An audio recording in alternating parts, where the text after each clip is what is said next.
అనగనగా ఒక గ్రామం. ఆ గ్రామంలో ఒక చిన్న కుటుంబం. ఆ కుటుంబంలో బాలు మరియు లక్ష్మి అనే అన్నా చెల్లెళ్ళు ఉండేవారు.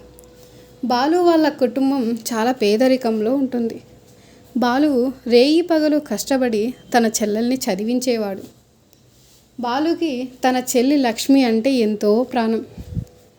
లక్ష్మికి అమ్మైనా నాన్నైనా అన్నైనా బాలునే.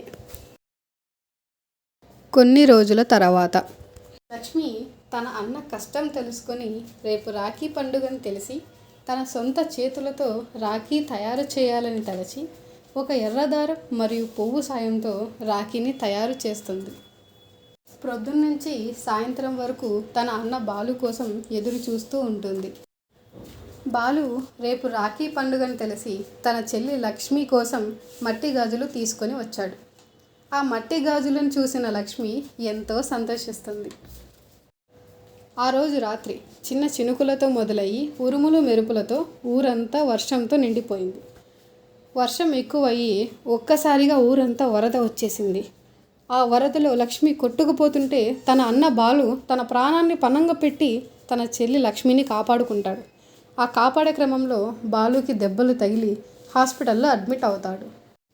ఒక పక్క తన అన్న క్షేమంగా ఉన్నాడన్న ఆనందం, ఒక పక్క తన వల్లనే తన అన్నకి ఇలా జరిగిందన్న బాధ ఉన్న చిరునవ్వుతో తన అన్న కోసం అన్నం తెచ్చి తినిపిస్తుంది. ఆ రోజు రాఖీ పండుగని తెలిసి లక్ష్మి తన అన్న కోసం చేసిన రాఖీ తెచ్చి తన అన్నకి కడుతుంది. ఆ రాఖీని చూసిన బాలు ఎంతో ఆనందంతో మురిసిపోతాడు. బాలు ఆరోగ్యం రోజు రోజుకి క్షీణిస్తుంది. 10 సంవత్సరాల తర్వాత ప్రతి సంవత్సరం రాఖీ పండుగ రోజున లక్ష్మి తన అన్న ఫోటోకి రాఖీ కడుతుంది. అన్న ఈ లోకాన్ని విడిచి వెళ్ళొచ్చు, కానీ తన ప్రేమ ఎప్పటికీ ఉంటుంది.